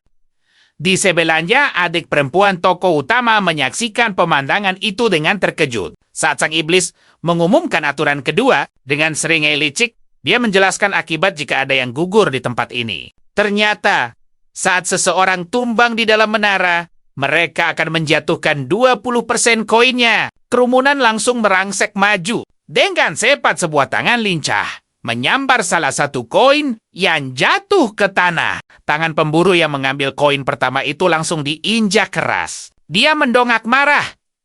Kini mulai memahami aturan baru tersebut. Pria botak yang mengintimidasi menodongkan belatinya ke leher orang lain. Mendesak bertanya apakah dia memiliki koin. Kristi tersenyum dan melerai, menyuruh mereka berhenti karena dia akan mengumumkan aturan ketiga. Dia melarang keras manusia saling menyerang di area desa selama 2 minggu pertama. Pria kasar itu mundur dengan kesal. Lewat tatapan tajam yang mengancam, dia mengawasi pemburu itu, menunjukkan niat buruknya di masa depan. Kristi memperingatkan, jika tidak ingin disingkirkan oleh rekan sendiri, mereka sebaiknya menjadi jauh lebih kuat selama masa aman ini. Sang iblis mengamati keserakahan kerumunan itu. Dia merasa mengorbankan satu orang tadi sangatlah sepadan demi melihat drama memukau manusia ini. Puas dengan kekacauan itu, dia menawarkan sebuah layanan spesial dengan energi ungunya yang berderak menakutkan di kedua tangannya. Dia merapalkan sihir penyerang bagi siapapun yang memiliki koin terbanyak. Energi itu langsung melesat menuju tokoh utama dan adiknya. Gadis itu menjerit menyuruhnya berhenti. Tetapi sang iblis hanya menjentikkan jarinya. sama sekali mengabaikan permohonan tulus tersebut. Energi ungu menelan pemburu muda itu. Namun dia tetap tenang menghadapi serangan itu secara langsung dengan penuh percaya diri. Ledakan kekuatan meletus di sekitarnya saat dia menahan dampak kemampuan iblis itu. Adiknya segera berlari menghampiri dengan cemas bertanya kondisinya. Dia tersenyum meyakinkan adiknya bahwa dia baik-baik saja. Gadis itu menatap sekeliling kebingungan, bertanya-tanya mengapa serangan dahsyat tadi bisa gagal. Tiba-tiba, seorang malaikat anggun muncul, mengumumkan aturan keempat. Baik iblis maupun malaikat, sama sekali dilarang melukai manusia. Tebasan bersih dan cepat membuyarkan energi itu, membuktikan bahwa aturan agung tersebut telah ditegakkan untuk melindungi sang pemburu. Malaikat itu menatap tajam, menyuruh sang iblis untuk melakukan tugasnya dengan benar. Kerumunan langsung heboh melihat kemunculan sosok suci tersebut. Iblis itu mengenalinya dengan jijik, memanggilnya Azel. Dia mendengus kesal, menyebut sang malaikat merusak keseruan karena mengumumkan aturan terlalu cepat. Sambil menghela napas pasrah, iblis itu berkata, penjelasannya sudah selesai. Lalu bersiap untuk mengumumkan aturan yang terakhir. Aturan terakhir pun terungkap. Para malaikat dan iblis akan memberikan berbagai misi serta pencapaian yang berbeda kepada manusia. Kerumunan menatap kedua sosok itu dengan saksama. Mereka kini mengerti bahwa mereka memiliki kebebasan mutlak untuk memilih faksi mana. Sang iblis memperingatkan, jika mereka tidak ingin gugur sia-sia, mereka sebaiknya bertarung mengerahkan seluruh kekuatan yang mereka miliki. Dia menjelaskan, semakin kuat manusia itu berkembang, maka kekuatan dirinya dan para malaikat juga akan semakin meningkat pesat. Sang malaikat ikut menyemangati mereka dengan tawa antusiasnya, menyuruh mereka memberikan segalanya. Dia mendarat anggun di dalam lingkaran cahaya. Kehadirannya memukau dan merebut perhatian semua orang. Seorang pemburu memohon padanya untuk membangkitkan rekannya yang tumbang. Namun, malaikat itu dengan tenang menjawab bahwa dia tidak bisa melakukannya. Kerumunan yang putus asa langsung mengelilinginya, menghujani pertanyaan tentang monster, persediaan makanan, dan cara untuk bertarung. Saat sang malaikat sibuk menenangkan semua orang, tokoh utama kita berbalik dan menjauh dari kekacauan. Dia memanggil adiknya, "Hai," untuk ikut, membuat sang gadis kebingungan melihat sikap santainya. Adiknya bertanya, apakah dia tak mau mendengar informasi itu. Tapi pemuda itu mengingatkannya bahwa mereka sudah mendengar semua aturan pentingnya. Dia berkata bahwa hanya itulah yang bisa mereka dapatkan. Sehingga tidak ada alasan untuk membuang waktu berlama-lama di sana. Pemandangan beralih ke padang rumput di lantai pertama Babel, markas garnisun goblin dari suku bintang merah yang misterius. Mereka menemukan sebuah perkemahan musuh yang berbahaya, lengkap dengan menara pengawas yang dikelilingi tengkorak dan tombak tajam. Sepasang goblin memergoki para penyusup itu, berteriak nyaring untuk memperingatkan seluruh anggota suku tentang datangnya sebuah invasi. Salah satu monster langsung berlari untuk memperingatkan yang lain, memerintahkan semuanya bersenjata melawan manusia. Namun sebelum bereaksi, goblin itu dihantam pukulan luar biasa dahsyat. Menyadari musuhnya bukan tandingan, tokoh utama kita berjalan santai, tersenyum mengonfirmasi bahwa serangannya barusan benar-benar telak. Saat monster itu ambruk ke tanah, pemuda tangguh ini tersenyum riang. Dia menyuruh para goblin tumbang dengan tenang karena dia ingin mengumpulkan poin dengan cepat. Murka! Sekelompok goblin dengan mata merah menyala, bersiap untuk menyerbu dan menghancurkan manusia nekat tersebut. Mereka maju menerjang, berteriak ingin melenyapkannya. Akan tetapi, pemuda itu hanya menatap mereka dengan penuh rasa jijik, menyebut mereka terlalu lemah. Dengan penuh percaya diri, dia mengayunkan pemukulnya. Hantaman epiknya mengenai salah satu goblin membuat monster itu menjerit sangat kesakitan. Monster lain melompat dengan ganas dari udara, berteriak menyuruhnya menyerah. Namun, pemuda tangguh itu berputar kilat, melepaskan tebasan melingkar yang menyapu bersih beberapa musuh sekaligus. Pemuda itu berhenti sejenak, wajahnya menegang serius, menatap tajam, dan menganalisis medan pertempuran di hadapannya. Lewat gerakan super gesit, ia menghindar dan menghancurkan tombak tajam yang nyaris menembus tubuhnya dari bawah. Matanya menangkap sosok pemanah silang di kejauhan.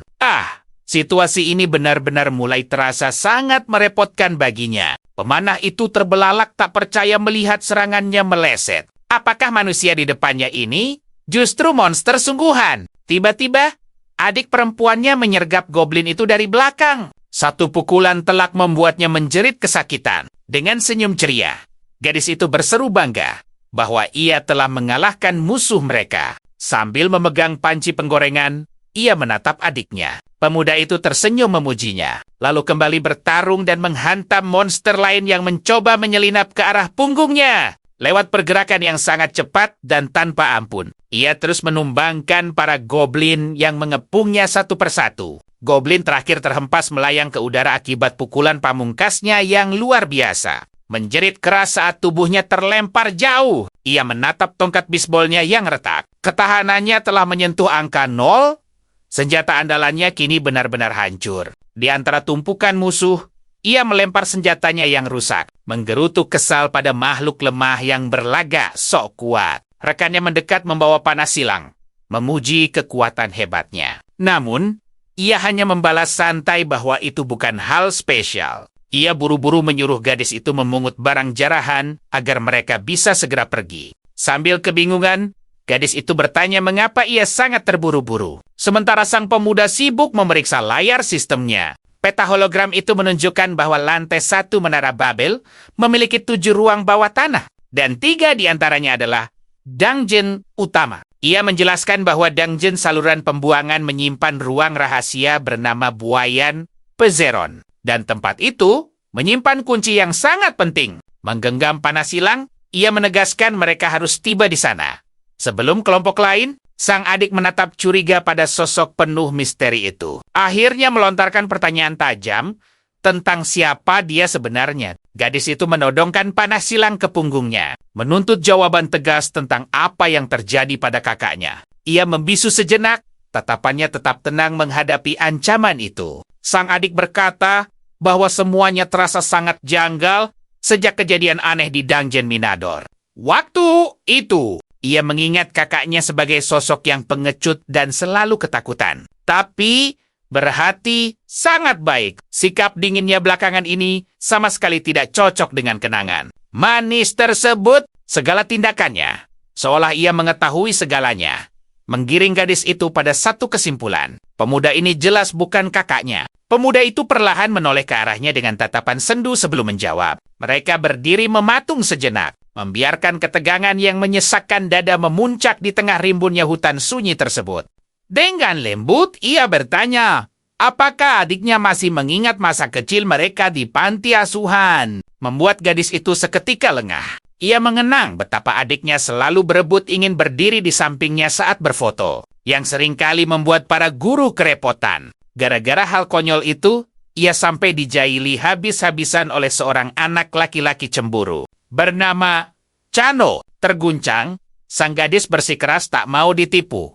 Kakaknya tak mungkin berubah drastis. Akhirnya, ia membongkar rahasia terbesarnya. Ia telah melihat takdir 20 tahun ke depan di dungeon itu. Momen penuh derita itu adalah fenomena misterius dari sang pengamat yang memperlihatkan semuanya kepadanya. Ia menjelaskan betapa ia merasakan langsung masa depan suram. Dipanggil menuju Babel dan perlahan hancur tergerus oleh keputusasaan yang mendalam. Pemuda itu menyimpulkan bahwa perubahan drastis pada kepribadiannya terjadi akibat pengalaman traumatis luar biasa yang mengguncang jiwanya. Namun adiknya tetap ragu, bersikeras bahwa sang pengamat tidak memiliki kekuatan mustahil untuk mengintip masa depan. Kalimat berikutnya sukses mengguncang jiwa sang gadis. Ia mengungkap bahwa penglihatan pertamanya adalah momen saat adiknya disingkirkan oleh monster Minot. Sang prajurit menjelaskan, itu adalah visi pertama yang mengikatnya. Sang pengamat pasti punya alasan kuat mengapa ia memperlihatkan takdir masa depan tersebut. Alasannya hanya satu, agar ia bisa melindungi gadis itu. Apapun yang terjadi, mata sang adik membelalak sempurna mendengar pengakuan tulus tersebut. Lewat tatapan penuh ketulusan, ia mengingatkan kembali janji suci yang pernah dibuatnya untuk selalu menjaganya, menegaskan kembali tekad kuatnya. Tersentuh hingga wajahnya merona merah muda, gadis itu hanya bisa terdiam membisu. Kini ia mengerti segalanya. Dengan isak tangis lega, ia memanggil nama kakaknya dan memeluknya erat. Luapan emosi pecah setelah akhirnya mendapat jawaban. Dalam pelukan hangat itu, ia membisikkan permintaan maaf karena sempat meragukan kakaknya. Ia memanggil pelan nama Hayoni, menenangkannya dengan lembut. Namun dalam hati, ia tertawa geli karena adiknya sangat peka, memaksanya meracik alasan baru di setiap regresi. 2 hari kemudian, latar berpindah ke pintu masuk dungeon baru. Sebuah saluran pembuangan air yang begitu gelap dan sangat lembab. Tiba-tiba, 2 monster tikus humanoid bermata merah menyala, merangsek keluar dari kegelapan, mengayunkan belati tajam. Namun sebelum makhluk itu menyerang, hujan anak panah melesat akurat menembus tubuh mereka, menjatuhkan keduanya tak berdaya ke atas tanah. Hayoni menatap monster-monster itu dengan jijik, bertanya pada kakaknya, seberapa jauh lagi mereka harus melangkah ke dalam tempat kotor ini. Ia mengabaikan keluhan itu, terus maju, dan meremukkan monster tikus lain yang berani menghalangi jalannya. Tiba-tiba, pemuda itu berhenti melangkah, menatap sekeliling dengan penuh percaya diri, lalu menegaskan bahwa inilah tempatnya. Tanpa ragu, ia memanggil avatarnya, sang pengamat, untuk membantunya menemukan rahasia yang ia buru di dalam dungeon gelap ini. Kemampuan pamungkasnya langsung diaktifkan. Mata batin yang ajaib memberinya kekuatan luar biasa untuk melihat melampaui batasan pandangan manusia biasa. Seberkas cahaya terang memancar lurus dari mata avatar tersebut, memindai dinding berbatu di depannya demi mencari sesuatu yang tersembunyi. Kemampuannya mengungkap sebuah patung misterius. Senyum puas terukir di wajahnya. Ya,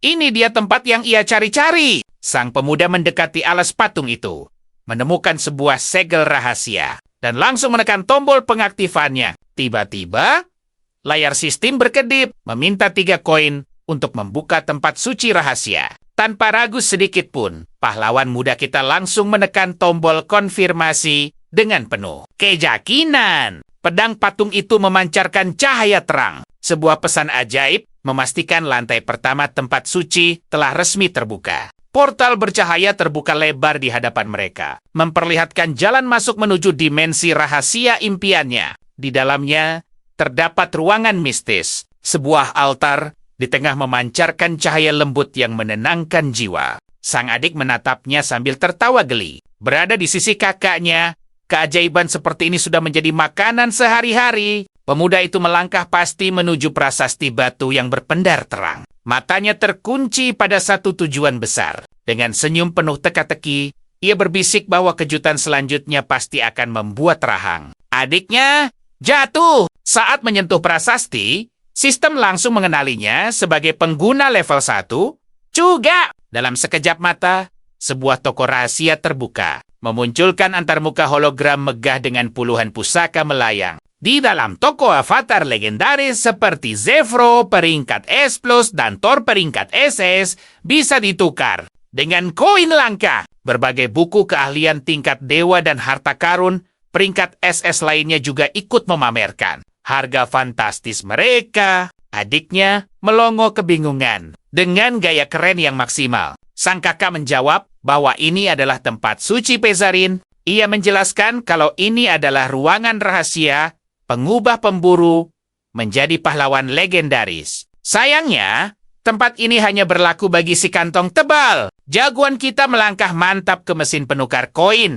bersiap melakukan transaksi paling penting hari ini. Tanpa ragu, ia menukar 1.500 koin ungu demi mendapatkan 6 koin biru dongker. Layar berkedip menyetujui, dan sebuah notifikasi manis merayakan koin-koin itu di sakunya. Sang adik menatap transaksi sultan itu dengan mata terbelalak tak percaya. Tiba-tiba, toko itu merekomendasikan avatar peringkat C+ untuknya, yang dibanderol seharga 5 koin biru dongker. Gadis imut itu bertanya apakah ia bisa memakai 2 avatar sekaligus. Sang kakak menggeleng, menjelaskan bahwa saat ini mereka cuma punya 1 ruang avatar. Dengan polosnya, ia bertanya cara menambah kapasitas ruang avatar itu. Mengabaikan pertanyaannya, ia melarang adiknya membeli barang rongsokan itu. Sang satria meyakinkan bahwa avatar milik adiknya sekarang 100 kali lipat lebih hebat. Gadis itu tampak berpikir keras. Di saat bersamaan, sang kakak akhirnya menemukan incarannya. Batu evolusi langka seharga 10 koin biru dongker, ditemani avatar sang pengamat setianya, pahlawan kita bersiap memulai proses evolusi tingkat tinggi. Sang pemuda menekan tombol pembelian dengan semangat membara. Berseru bahwa inilah saatnya untuk bangkit menuju puncak. Sistem mengumumkan batas baru sang pengamat telah terbuka. Entitas itu mulai bersinar terang, dan avatarnya melayang perlahan dalam pusaran cahaya yang sangat menyilaukan. Saat detik-detik transformasi ajaib ini akhirnya dimulai, ia teringat kembali pada kemampuan masa lalunya sang pelihat jarak jauh, serta kekuatan absolut lain yang dulu menjadikannya penguasa 12 kursi dewa. Seperti Devisa dan Panopticon, setelah ratusan tahun berjuang bersama, kini ia memilih jalan baru yang penuh misteri. Pemilihan jalur master permainan selesai. Sistem merespons pilihan mutlak itu, dan proses evolusi legendaris pun langsung beraksi. Diagram keahlian baru terpampang megah, menunjukkan master permainan sebagai kekuatan puncak dengan otoritas tanpa batas. Mata sang avatar menyala merah membara, memancarkan gelombang energi raksasa dari transformasi yang menggetarkan jiwa. Aura ungu yang luar biasa kuat mulai menyelimuti tubuh sang protagonis, seolah beresonansi dengan kebangkitan avatarnya. Ledakan cahaya memudar. Transformasi telah usai, memperlihatkan wujud baru yang sangat gagah, sang avatar master permainan. Sementara itu, di dasar ruang bawah tanah paling gelap, seekor makhluk raksasa tengah duduk di singgasananya. Dialah penguasa terakhir tempat ini, sesosok monster buas berwibawa yang dikenal sebagai Raja Ratis. Mata tajam sang raja monster memancarkan aura mengancam. Ia menyeringai bangga, merasakan kedatangan mangsa yang berani menantang takdirnya. Dadanya bergemuruh penuh semangat pertempuran, menanti pahlawan yang nekat masuk ke wilayah kekuasaannya. Pintu raksasa itu terbuka dengan suara derit nyaring, memancarkan cahaya terang yang menyapu kegelapan ruangan. Tokoh utama kita dan adiknya melangkah masuk dengan senyum percaya diri. Inilah panggung pertarungan terakhir mereka. Raja Ratis menatap remeh dari atas tahtanya, mendengus sombong melihat hanya dua manusia kecil yang berani maju. Tanpa buang waktu, raksasa itu mengaum memekakan telinga, melompat ganas untuk meratakan para penyusup malang ini. Dengan senyuman jenaka, sang satria muda mengacungkan senjatanya, memancing tikus raksasa itu untuk memukulnya dengan serius. Provokasi itu sukses besar. Tubuh sang raja monster membesar karena murka, memancarkan amarah yang meledak-ledak. Monster itu melancarkan ayunan dahsyat untuk menyapu segalanya, disusul dengan cakarnya yang memancarkan energi ungu menyeramkan, bersiap melepaskan jurus pemungkas. Sang pemuda menahan serangan itu dengan tongkat pemukulnya. Ia berteriak ceria, menolak menyerah di tempat asyik ini. Tidak akan pernah! Raja Ratus melompat tinggi. Senjata rantai besinya berputar ganas, bersiap meluncurkan serangan udara dahsyat. Sang pahlawan muda menyadari sesuatu.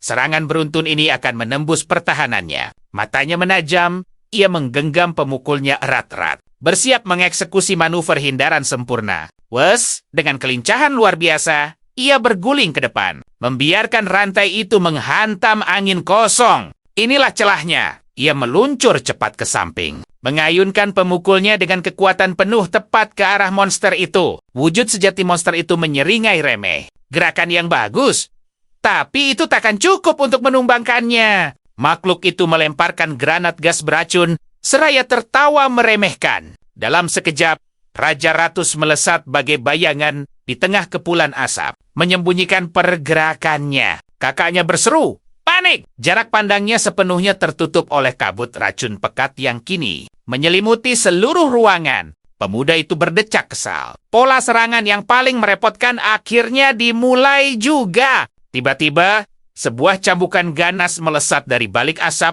mengincar tubuhnya dengan kecepatan kilat. Terkejut, ia hanya membelalakan mata saat serangan telak itu menghantamnya tanpa ampun. Erangan kesakitan lolos dari bibirnya saat racun mulai menyusup. Ting!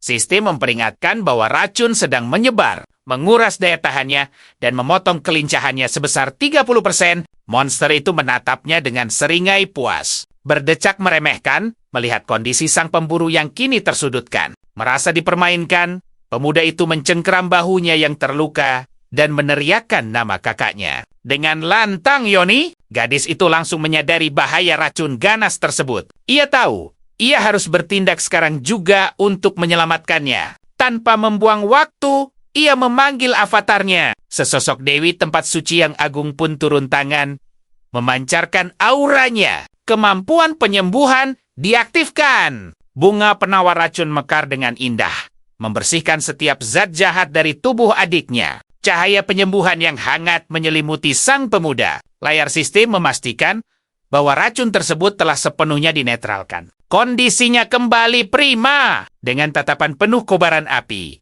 ia bersiap melanjutkan pertarungan, menantang apapun yang menghadang. Kakaknya tersenyum percaya diri sambil membidikkan panah otomatisnya. Sementara si monster terus mengawasi setiap pergerakannya. Gadis itu melompat lincah melintasi aula. Namun, pandangan makhluk itu terus terkunci padanya sambil menggeram kesal. 2. Sang pemuda muncul secara tiba-tiba, mendaratkan tendangan super keras yang membuat monster itu menjerit kesakitan. Tubuh raksasa itu terhuyung mundur, tak percaya dengan keberanian sang pemburu yang menyerangnya secara frontal. Penuh amarah, pemuda itu melontarkan ejekan pedas, memancing emosi sang makhluk. Sambil berteriak agar tak diremehkan, ia menyalurkan seluruh sisa tenaga ke dalam pemukulnya. Keterampilan serangan pamungkas akhirnya diaktifkan. Sistem mengonfirmasi kekalahan telak Raja Ratus. Wujud sejati monster itu menatap tak percaya.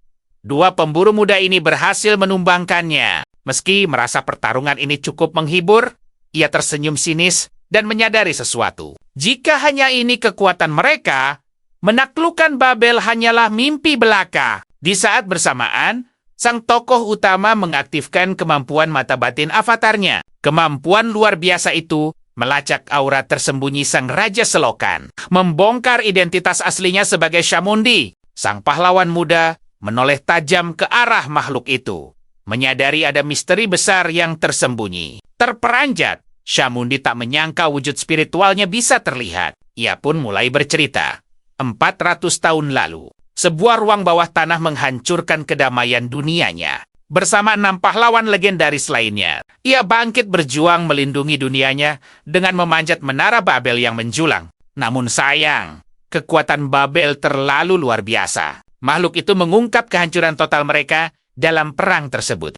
Pada akhirnya dunia kesayangannya, Pezan, tertelan dan diserap habis oleh keganasan Babel. Sang gadis menatapnya dengan mata membelalak. Masih terguncang, ia mengulangi kata diserap dengan nada tak percaya. Makhluk itu lalu menunjuk tubuh Raja Ratus yang tumbang, mengungkap rahasia kelamnya. Ia membeberkan fakta mengejutkan. Monster itu hanyalah ciptaan buatan yang ditiru dari wujud aslinya. Lebih tragis lagi, seluruh rakyatnya diubah menjadi cetakan monster, dan dunianya dipecah belah menjadi ruang-ruang bawah tanah. Sang penjaga menghela napas. Bahkan setelah 400 tahun berlalu, Babel terus menjajah dan melahap dunia lain tanpa henti. Bayangan kelam memperlihatkan nasib tragis dunia. Dunia yang takluk, di mana para penghuninya disapu bersih oleh pasukan monster. Dengan wajah pucat pasi, gadis itu bertanya apa jadinya jika umat manusia juga kalah dari Babel. Makhluk itu membenarkan ketakutan terbesarnya. Bumi akan mengalami nasib yang sama, tertelan sepenuhnya tanpa sisa. Tiba-tiba, pemuda itu memotong pembicaraan dengan tawa ringan, membuat sang makhluk terdiam dalam kebingungan. Ting! Sistem menyatakan ia berhasil mengungkap rahasia Babel dan memberinya koin putih. Ia tersenyum puas, sementara kakaknya penasaran dengan item misterius itu. Berlatarkan aura megah dari avatar GM barunya, sang pahlawan muda memandangi koin yang berkilau di tangannya. Dengan penuh antusias, ia menjelaskan bahwa koin langka ini adalah kunci untuk membuka slot avatar baru. Avatarnya memancarkan cahaya dari koin putih, membuka ruang baru yang legendaris. Sistem memastikan pemuda itu memiliki 2 ruang, sedangkan sang gadis hanya 1. Merasa urusannya selesai, sang pemuda beranjak pergi. Namun, monster itu mencegah mereka. Takjub karena ini perjumpaan pertamanya dengan manusia setelah 400 tahun. Sang Raja Selokan Agung itu pun menawarkan kekuatan dahsyatnya. Ia berjanji akan membantu mereka menaklukkan puncak Menara Babel. Layar sistem berkedip. menawarkan penerimaan avatar tingkat atas ini. Sang adik perempuan membelalak kaget melihat peluang luar biasa tersebut. Mata gadis itu berbinar kagum mendapatkan avatar bertaraf sangat tinggi secara cuma-cuma. Sungguh terasa seperti sebuah keajaiban yang mustahil. Di luar dugaan, pemuda itu menolaknya dengan santai. Ia merasa kekuatan avatar semacam itu masih terlalu lemah untuknya. Baik sang adik maupun monster itu melongo kebingungan. Sama sekali tak habis pikir dengan keputusan nekatnya. Sang raja monster berteriak kesal atas penolakan itu. Namun, mereka terus berjalan pergi. 4 hari berlalu begitu cepat. Kini suasana berpindah ke desa lantai 1 Menara Babel yang dipenuhi para pemburu tangguh. Seseorang berjubah rapat melangkah membelah keramaian alun-alun, menyembunyikan identitas aslinya dari tatapan tajam orang-orang di sekitarnya. Dari balik tudung itu mengintip wajah sang adik perempuan, menatap tajam ke depan dengan semangat membara dan tekad baja. Ia melangkah pasti mendekati seorang satria wanita, lalu menyatakan niatnya untuk segera mendaftarkan diri dalam papan peringkat menara. Saat satria itu menanyakan namanya sebagai syarat pendaftaran, gadis berjubah misterius tersebut sempat terdiam ragu sebelum akhirnya memberikan jawaban. Ia meminta status pendaftarannya disembunyikan tanpa nama. Hal ini sontak membuat sang satria mengerutkan dahi keheranan. Meski permintaannya cukup aneh, sang satria tetap mengangguk dan memastikan proses pendaftaran itu telah berhasil diselesaikan. Denggambak! Papan peringkat seketika menyala terang, memunculkan sosok tanpa nama yang menduduki posisi kedua dengan sangat mengejutkan. Gadis itu terkesiap melihat posisinya. Ia langsung menerima berkah peringkat agung yang membuat kekuatan serta ketahanannya melonjak drastis. Kerumunan pemburu pun heboh menyadari perubahan besar itu. Sosok misterius tanpa nama tiba-tiba melesat ke puncak daftar dengan gemilang. Seorang pemburu mendekat penuh selidik, mempertanyakan identitasnya karena wajahnya asing di kelompok penyerang. Tak lama, pemburu lain ikut mendesak dengan keras, menyuruhnya membuka tudung untuk segera mengungkap jati dirinya. Dilanda kepanikan, ia teringat peringatan sang kakak. Benar saja, menjaga rahasia tanpa nama di tempat ini sungguh teramat sulit. Terkepung tanpa celah untuk lari, keputusasaan mulai menghampirinya. Sementara itu, sang pemuda tangguh terus mengawasi adiknya dari kejauhan. Sang kakak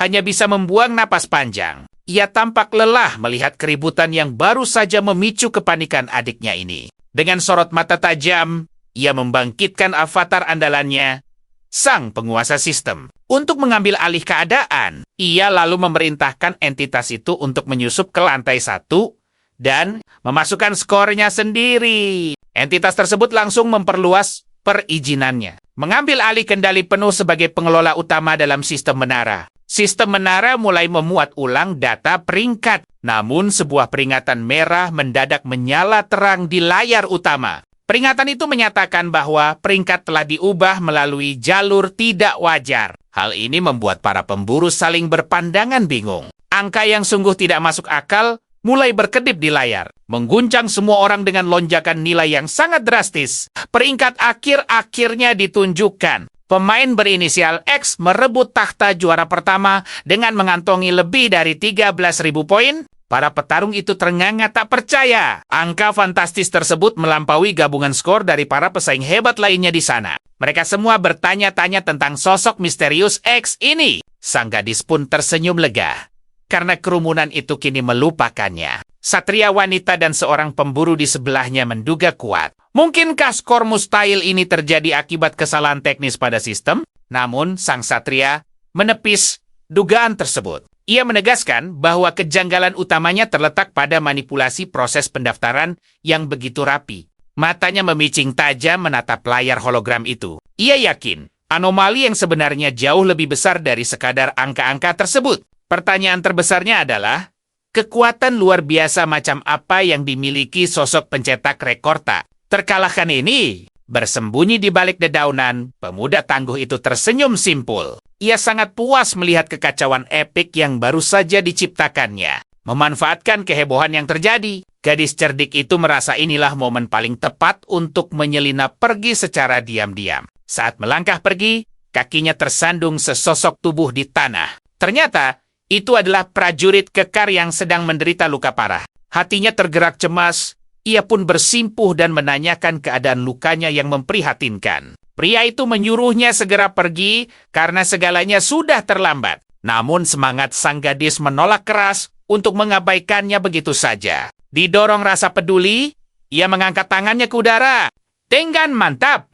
Ia memanggil avatar penyembuh legendarisnya untuk menyelamatkan nyawa pria itu. Tiba-tiba ia teringat kembali pesan tegas kakaknya. Ia dilarang keras membangkitkan avatar di hadapan banyak orang. Menyadari kecerobohannya, seorang pria botak mendadak muncul menghalangi. Ia dengan sinis mengingatkan bahwa prajurit malang itu ingin dibiarkan sendirian. Pria asing itu mencengkeram bahunya dengan seringai yang licik. Menyuruh gadis itu segera pergi dan jangan berani ikut campur. Gadis itu mundur dan meminta maaf. Merasa sedikit lega karena ada yang akan menolong. Dengan senyuman hangat, ia menitipkan prajurit yang sedang kesakitan itu kepadanya.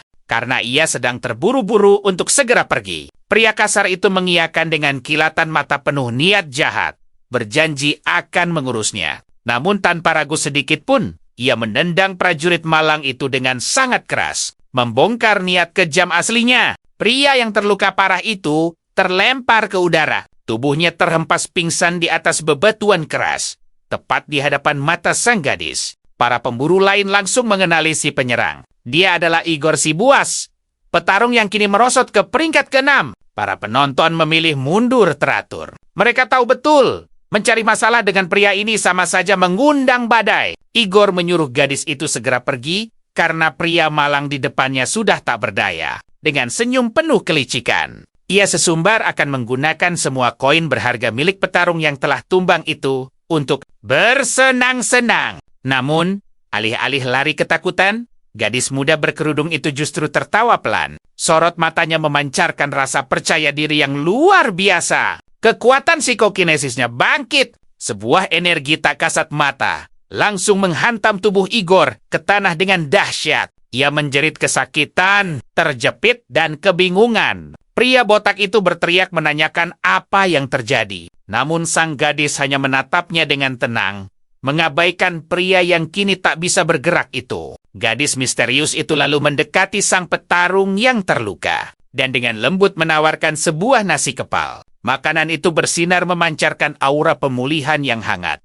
Sebuah kebaikan di tengah kekacauan. Sementara itu, Igor terus mengeluh karena tubuhnya benar-benar dikunci oleh kekuatan ajaib sang gadis. Sambil berbalik pergi, ia memberitahu bahwa kekuatan yang menahannya hanya tingkat D. Jadi, semua usaha untuk memberontak hanyalah sia-sia belaka. Lewat tatapan meremehkan yang tajam, dia menasihati Igor untuk mulai menjalani hidup dengan lebih baik, menertawakan kesombongannya yang kini tak tersisa. Merasa sangat dipermalukan, si buas itu melontarkan makian keras. Ia menggeram penuh amarah karena kekalahannya yang sangat memalukan. Ia berteriak menuntut namanya dan bersumpah akan membalas dendam. Tapi sang gadis sama sekali tidak peduli dan terus melangkah pergi. Sang petarung yang terluka memakan nasi kepal itu. Dalam hati ia tersenyum, menyadari bahwa dunia ini ternyata masih menyimpan secercah harapan. Benda itu bersinar terang saat ia mengucapkan rasa terima kasih